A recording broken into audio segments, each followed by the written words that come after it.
My guest today is Che Smith, and welcome to the show. Thank you for having me.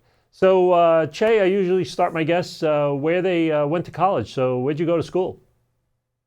Well, I went to arts college called Columbia College, and for a little while, maybe a year or two, I went to an engineering school called Purdue University in Lafayette, Indiana. But surprisingly, I did not graduate from either, and so that's part of my journey. When I was in Purdue, I ended up writing a song that ended up winning a Grammy called Jesus Walked.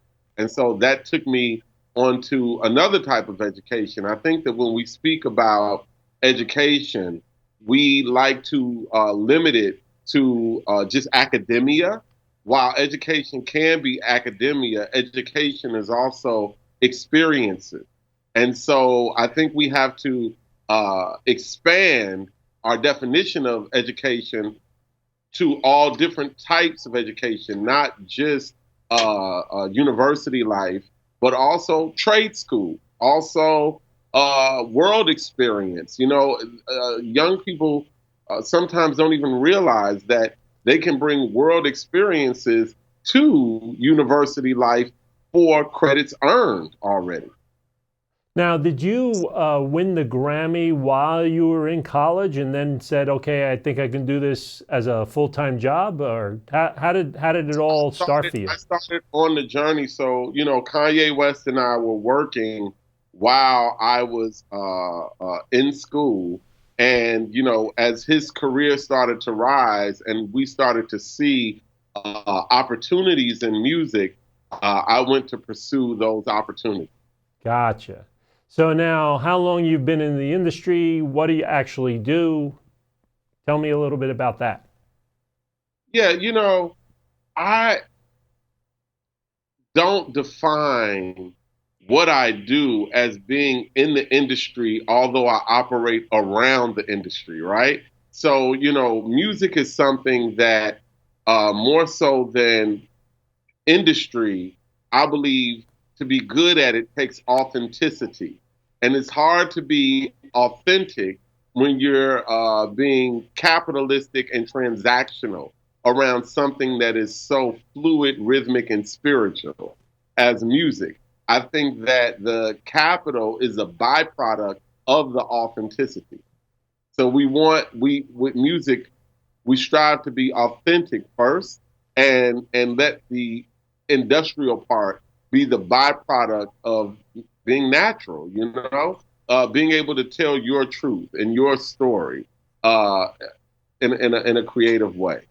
So now, do you use the do you do something as writing the music? Do you do behind the scenes type of stuff? Yes, What? I write music. I do both, right? So the two Grammys that I won, one was for writing Jesus Walks, which Kanye West performed. The other Grammy that I won in 2016 was for writing a song called Glory, which also won an Oscar, which was performed by John Legend and Common. So those are songs that I wrote. But I also have a film coming out April 6th called The Public, written and directed by Emilio Estevez with Alec Baldwin, Gabrielle Union, and I actually wrote and performed the music for the film called The Public that's about to come out. So I do both. Wow, fantastic. So, Mhm. what can you tell us a little bit about students in college that are thinking about the music industry, want to get involved in something like that, maybe internships, things of that sort? Can you give anything on that? Yeah, I sure can. What I would say is music is inside of you. University, college can help give you the networks and the tools that you need to be successful with what is natural from you. One of the differences that I always say between high school and college is that high school is more like memorize, repeat, memorize, repeat. College is what do you think? So university, a good college, inspires you to come up with the answers to problems that are presented. A good professor will bring your full potential out of you instead of giving you the answers, and they will put you in an environment where you will have the networks to raise to the level that your goal is set. So it's not just college, it's which college. If I was a musician, Purdue University is an engineering school. So if music is where what you want to do, you may want to go to Juilliard, where it's dance. You may want to go to Columbia College in Chicago, where it's, music and art. So, I think you have to know as a young person, as a student, with your musical career and what university best fits that direction. It's not just school, it's which school. Yes. Now, if students want to get involved in, let's say, an internship in the music industry, what's an avenue that they would take? Well, I think when we're talking about internships, it's not just what you want to do, it's being cross trained to be able to do many things. Right now, as a musician, you should know how to record your own music, not just what kind of music you want to record or how to write or how to produce. You should know what is the equipment, how do you engineer, your own session. I mean, there are many musicians are doing things now that Stevie Wonder knew how to play a harmonica, but he did not have to market and promote his own music. He didn't have to build a social media site and sell himself. We're in an era where CDs don't sell. People don't sell music. Music is free. So if you would like to earn a profit, you have to know what is your product, because your product isn't just a song. What are you really selling? I work with Kanye West. Kanye West is making music, but he's selling Yeezys. I work with Common. Common makes music, but he makes music that gets him into roles for films. You know what I mean? Yeah. And so the music serves as a commercial for your product. So I believe that as we talk about internships, it's a cross referencing thing. You have to be able to know not only what kind of music you want to make, but what kind of product you want to sell, and be able to have networks and all of that. Mm-hmm. And so you may do an internship for a clothing brand. You may do an internship for Mountain Dew, because Mountain Dew is known to sign artists that do commercials. You may do an internship for Nike. And all of this can help you to market whatever the product that you're selling through your music. Gotcha. And these other schools like the Juilliards of the world and Columbia and things of that sort, when you go to those type of schools, they're focused on the art, right? That's what they're focused on. They're focused, and there's nothing wrong with that, because we need, people need to know the history of the art and the why, and not just the passion of I want to do it, but what is the origin of the art, so that we're not ignorant about the art that we make and why we're making it and where it comes from, and things that we can pull from history to improve the art that we're doing. When you get involved in film and things of that sort, for Glory that you said, right? What makes you get involved in the different types of industries other than just music and TV, film? What got you that the evolution? Yeah. Well, I believe that it's about networks at that point. You know what I mean? And it's about expanding your art. Just because you're good at music, that doesn't mean that is your sole gift. Your gift is to be creative. So if your gift is to create, creation can be multi-genre. You know what I mean? The same perspective that allows me to write a song can allow me to write a script. the same perspective that allows me to write a script may be able to allow me to write policy, may be able to allow me to create a nonprofit in the community that reimagines how community looks. I think that I believe that art is not something that is relegated to one genre. It can be multi-genre depending on the narrative you place around how you do your art. So, before we have our next guest on, what advice do you want to give to the students and the parents out there that their students are interested in music, film? What advice do you want to give to those students? Well, the advice that I would give anyone who's interested in the arts is authenticity. Tell your truth. Don't look to the left or to the right to see what anyone else is doing and how you can keep up with them. What you offer is good enough. Just be the best at being you. Great. Well, thank you very much for coming on the show. I appreciate it. Thank you for having me. Yeah. Thank you. So we'll stay tuned. We'll be right back. Welcome back. And my guest now is Donnie Smith. And welcome to the show. Thank you so much for having me. So usually I start my guests where they went to college. So where'd you go to school? I attended DePaul University, which is located in Chicago, Illinois, and I earned a Bachelor of Arts degree in secondary education. Great. So you were telling me you're the executive director of the Arts of Culture. Yes. So how does one go from graduating college to becoming the executive director? So when I graduated from college, I immediately started my career in the classroom. I was responsible for teaching 140 students per day, high school English. So that included teaching students writing, reviewing literature with them, and kind of preparing them for life after high school. And I did that in every setting. So my final school, I spent 8 years at, and that school was called Whitney Young, which was actually the high school that our former First Lady, Michelle Obama, attended. So I taught there for 8 years. And then prior to that, I was at another magnet school called Gwendolyn Brooks College Prep.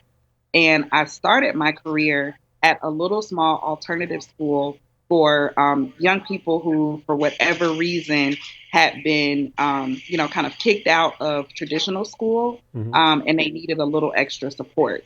And so after doing that for 12 years, I kind of realized what my real passion was. And my real passion was working with young people in that after school hour. And so my husband and I started a nonprofit called, at the time it was called Donda's House. We recently changed the name to Art of Culture, all about taking young people who are talented, who are gifted, who have an interest in earning income from their art. We started the organization to give them, skills, to give them resources, to give them tools to learn how to monetize their art.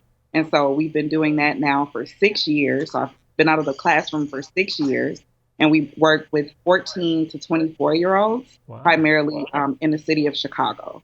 Wow, fantastic. So how many students actually come there? What do you actually teach them, and in what particular fields do you work with? So we focus on two things: artist development and youth development, for young people who are primarily musicians.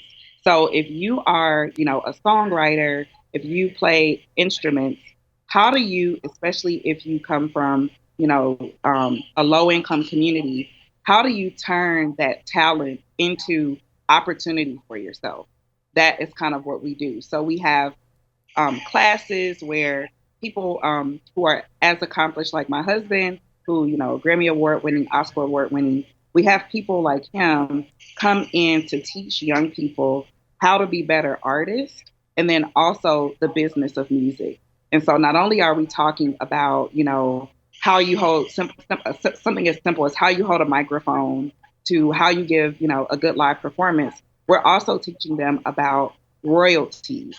We're teaching them about contracts. We're teaching them about marketing. And so by the time a young person finishes one of our programs, they kind of have everything that they need to excel in their career as artists.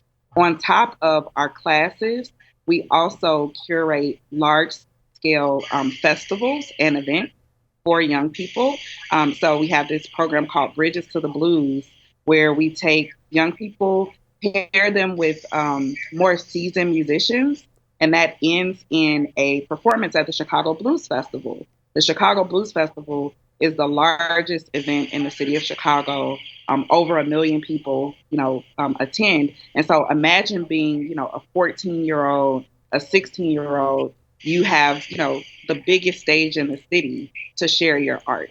And so we do that annually. And we are now super excited. We are launching an artist exchange program where we will be taking young people from the city of Chicago to communities, artist villages in other countries. And the first village that we're going to go to is located in the country of Colombia. And we're, super excited about teaching young people, showing them what other people do, with their art and how they're able with, kind of less access, less resources, how they're able to, live and, better their communities from their art. And so, yeah, that's what we do. And we've worked with a little over 500 young people over the last 6 years in the city of Chicago. And, what's happened with some of our artists. One of our artists is headlining the Taste of Chicago this year, which is a major opportunity. We have artists whose music will be featured in major films, and so they take the knowledge and the support and the access that we give them, and then they grow in their careers as professionals. Now, do you teach them with networking to get into some of the fields? Because those fields are very difficult.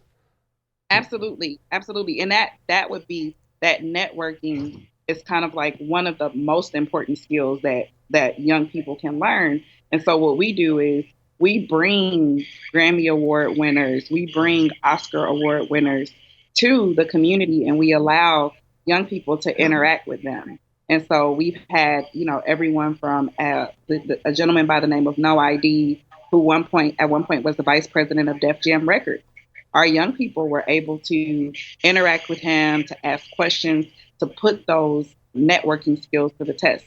We've had an artist by the name of Big Sean, come to Chicago for an event. And so we're always looking for those people both in front of the camera and behind the camera to come and interact with the young people so that they can learn how to put the skills and the knowledge that we've shared with them to use.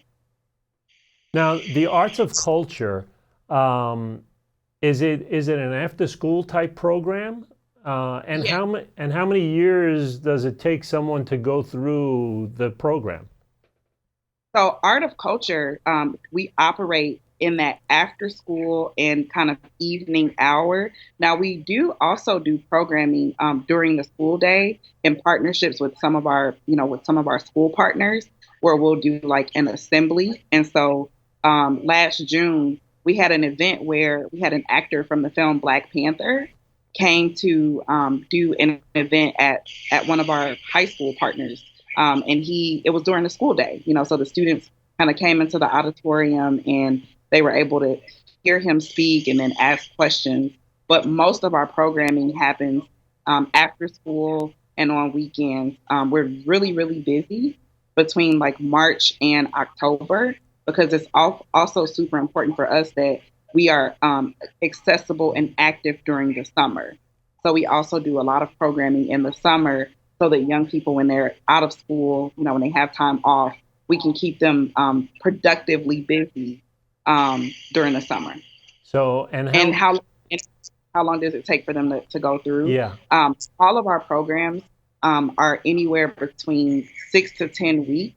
And then in some cases, young people, so after they finish a 6 to 10 week program, then they decide how active they want to be. So the great thing about our organization is that even after you finish a program, you can always come to participate in future programs, right? Hmm. So when we say we have 500 alumni at any of our events, our alumni are welcome to come and participate. And in fact, we want them to participate because as they grow, then they can come and share what they've learned. And we have this very strong peer to peer kind of mentorship and collab. We have a really strong peer to peer collaboration. So some of our alums have actually, they've done songs together, they've recorded music videos together. Wow. They become kind of they have their own network, if you will.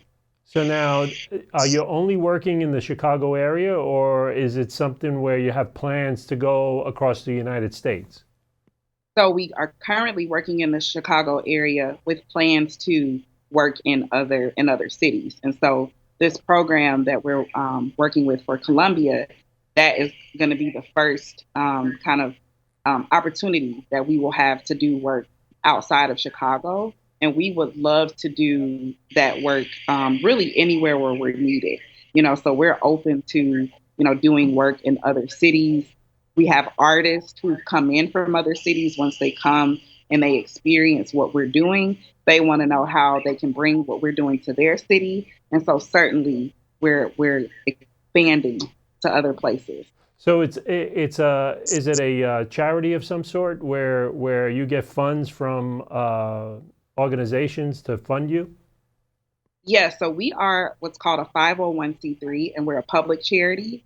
So essentially, our funding comes from private donors, we get corporate sponsorships, we also receive grant funds. So, kind of a little bit from all over the place, but we are a 501(c)(3). Oh, great. So, what happens to the kids once they graduate? Do you see them going into the music field? Do you see them going into the film or TV industry? So once the students graduate from our program, they get to kind of decide what will be the trajectory for their lives, and we support them in that effort. We like to think about ourselves as kind of like the little league. So when you think about the little league, how parents put their children in sports programs, not necessarily because they believe they're going to become professional artists, right? There are all of these other skills that they get from participating in sports. So whether that is the ability to, learn how to cope with loss, the ability to work with teams, it teaches resilience, all of those skills.